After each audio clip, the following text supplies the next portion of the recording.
그러니까 그런 시나리오, 그러니까 노상원과 같이 일을 했던 사람들은 노상원에 대해서 잘 알죠. 그리고 지금 노상원의 수첩이란 것은 아마 시나리오 단계였을 텐데, 네. 그러니까 공작이란 건 처음에 시나리오를 만드는 단계가 있고, 그 다음에 공작 임무 계획을 계획 단계가 있는데, 이 계획도 보니까 여러 가지 계획이 있더라고요. 무슨 공격 계획이 있고, 뭐가 어그러지면 그거를 또 방어하는 계획이 있고, 여러 가지 그 가정 상황이 있는데. 노상원이라는 사람을 발탁한 것 자체를 보면 지금 마치 뭐 김용현의 부하 뭐 이렇게 뭐 오른팔 정도로 얘기를 하는데 그게 아니고 김용현이 제가 볼 때는 물론 소개를 했겠죠. 근데 저 개인적으로는 노상원은 김건희나 윤석열이 발탁을 한 겁니다. 왜냐하면 계엄 전체에 대해서 김용현은 정보에 대해서 잘 모르잖아요. 그 작전통이니까 주로 작전 뭐 안다 그래도 노상원도 마찬가지로 공작은 모르고 작전 정보예요. 지상 작전 정보가 따로 있는 거고 정보사라는 것은 지상 작전 무슨 이렇게 뭐 교전이나 이런 걸 하는 게 아니잖아요. 완전히 이거는 그냥 그야말로 우리가 영화에서 보는 공작 뭐 이런 것들을 하고 뭐 포섭하고 납치하고나 유인을 암살하고 이런 것들인데 이 모르니까 김용인이 자기도 모르니까 자기보다 좀 잘하는 것 같고 친하고 편한 사람을 발탁은 했을 텐데 그렇다고 해서 노상원이 단순히 김용현의 발탁만으로 그 정권을 행사했겠느냐. 예를 들면 장군 진급으로 뭐 회유를 했다든지 대령들을 이건 아닙니다. 제가 볼 때는 그냥 이건 개인적인 아직까지는 제가 제대로 확인을 못해서 거기까지인데 이거는 김건희나 윤석열이 어떻게 보면 발탁을 하고 인정을 해주고 임명을 해준 거죠. 네가 설계해. 그래서 단순히 김용현이 아니라 그러니까 김용현이 평소에 상원하 하면서 굉장히 그 막역한 이런 사이였다라고 알려져 있는데 사실은 그 김용현이 아니라 윤석열이나 김건희가 직접 발탁했다. 그 근거가 있어요? 아니 그러니까 지금 제가 말씀드린 가정 상황을 말씀드리는 거에서 왜냐하면 여러 가지 실행된 그 모습을 보면.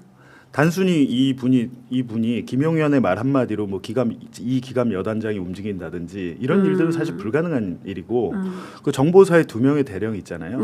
이 2명의 대령이 정모 대령, 김모 대령이 있잖아요. 이 2명의 대령은 베테랑 공작 요원입니다. 실전을 하신 분들이에요. 베테랑.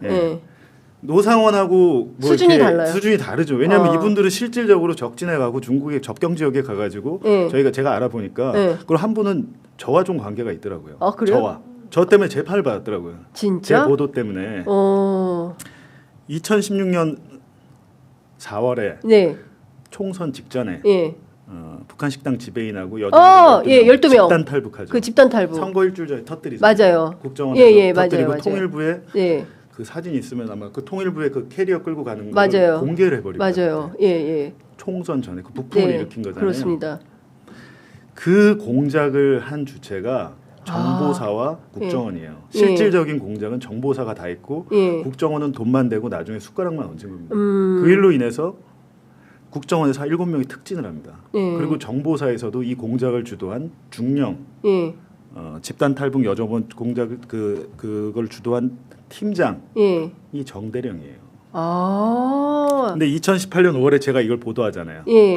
이 집단 탈북 과정이 정치적인 목적이 숨어있고 문제가 있다라고 보도를 2018년 5월에 제가 JTBC 이규현의 스포트라이트에서 허강일 지배인 외에 여종업원 한 4명 정도의 인터뷰를 실었고 12명 중에 일부는 어디로 온지 모르고 왔다.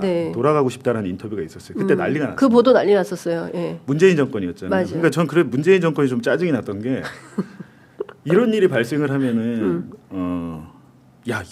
박근혜 정권 때 그런 일이 있어? 그럼 바로 잡아야지. 이게 아니라 그때 당시에 저희한테 보도 압력이 내려왔어요. 보도하지 말라고. 문재인 청와대에서. 저도 직접 전화를 받았고 그때 당시 이규현 스포트라이트 국장도 고위직한테 직접 전화를 받았습니다. 그러니까 왜 저희가 이걸 보도하지 말라고 그랬지? 남북 관계가 그때 판문점 회담했잖아요. 분위기 좋은데. 김정은과 문재인이 처음 만난 게 2018년 4월 판문점에서 만난 거예요. 근데 그래서 저희가 뭐 당연히 국가적인 상황을 이해를 하니까 보도를 미뤘어요. 원래 4월 초에 하려다가 보도를 한 달 미뤄서 저희가 보도한 이유는 남북 관계가 좋을 때 이걸 보도를 해야지 지금 같은 상황에서 그 집단 탈북 여정업원 납치해갔다 그러면 전부 납치는 아니겠지만 일부라도 만약에 자기 의사에 반해서 왔던 문제 아닙니까 그게.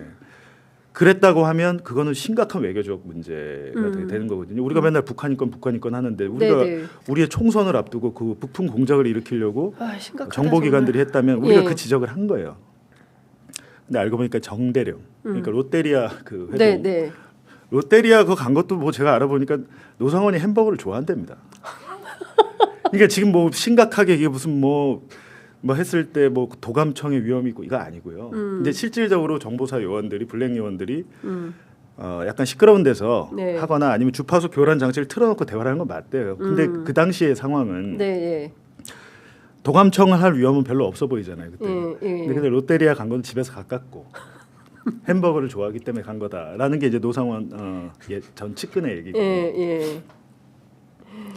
근데 그 정대령이 이제 정대령, 김대령 두 명이 있는데 네. 이 정대령님이 지금 보니까 수사기관에서 진술을 비교적 솔직하게 하고 있어요. 이 두 사람이 제일 잘합니다. 왜냐하면 김대령 같은 경우는 네. 지금 HID를 불러 올렸잖아요. 그렇습니다. 속초에 있는 부대. 예. 속초 부대에 HID를 올려 불린 게 김대령의 그 관할이에요. 그리고 정대령 같은 경우 제가 말씀드렸듯이 후방 공작이라고 하잖아요. 우회 공작이라고 해요. HID 같은 특수부 요원들이 막 암살하고 이런 건 특수 공작이고 예. 그거 말고 민간 차원에서 막 사람을 포섭하거나 집단 탈부시키거나 우회 공작이라고 합니다. 우회 공작의 달인, 그러니까 최고 권위자로 그 내부에서는 인정받는 사람이 정대령이에요. 네. 근데 정대령은 특이하게도 육사 출신입니다. 이런 우회 공작을 잘하는 사람이 육사 출신 별로 없대요. 근데 이분은 나름대로 김대령은 육사가 아닌가 보죠? 거기도 이제 육사인데 네. 특수 공작이니까. 네. 근데 우회 공작 자체가 되게 거칠잖아요. 왜냐면 죽을 수도 있잖아요. 가서 북한에 잡혀갈 수도 있고. 그런데 이 정대령님이 보니까 저 때문에 수사와 재판을 받으셨는데 뭐 그 정성욱 대령 얘기하는 거죠. 네. 예. 그렇게 해서 그런 인연이 있었고 그나마 이제 이분이 어쨌든 무죄를 받았고 무죄를 받았는데 근데 이분은 사실은 정보사가 잘못한 건 아니거든요. 포섭해가지고 데려오는 임무는 할 수 있잖아요. 네. 그 더군다나 평양의 그 출신들. 근데 그것을 언론에 공개하면서 이 사람들 정치적으로 이용한 건 국정원이죠 그때. 국정원이 나중에 숟가락을 얹으면서 그렇게 한 건데 네. 어쨌든 이분이 저희 보도로 인해서 재판도 받고 국가인권위원회 조사받고 네. 군검찰 수사받고 기소까지 됐더라고요. 왜냐하면 이제 공직선거법 위반 같은 걸로 네, 이제 네. 정치에 개입했다. 군이 정치에 개입하면 안 되잖아요. 근데 그게 됐는데 이분이 이번에 발탁이 된 거잖아요. 그러면 이제 노상원 입장에서 이제 원스타 대령들이니까 원스타를 미끼로 준 건데 네. 순서상으로는 그 김대령이 앞섭니다. 그 기수가. 그리고 김대령하고 다음에 너 해 이런 식으로 됐을 것 같은데 이 두 분이 어떻게 진술하느냐에 따라서 네. 노상원 계엄 공작의 실체가 지금 보니까 계엄 기획을 거의 대북 공작하듯이 한 거예요. 오랫동안 준비를 했고 한 건데 이 두 명의 대령이 제가 볼 땐 키맨이다. 거죠. 예를 들면 뭐 노상원 수첩에 있던 뭐 사살이랄지 체포 구금 뭐 여러 가지 있잖아요. 네. 이것들이 단순한 시나리오였는지 아니면 단계별로 실행 계획이 있었는지 여부는 이분들은 알 거 아닙니까? 그렇겠죠.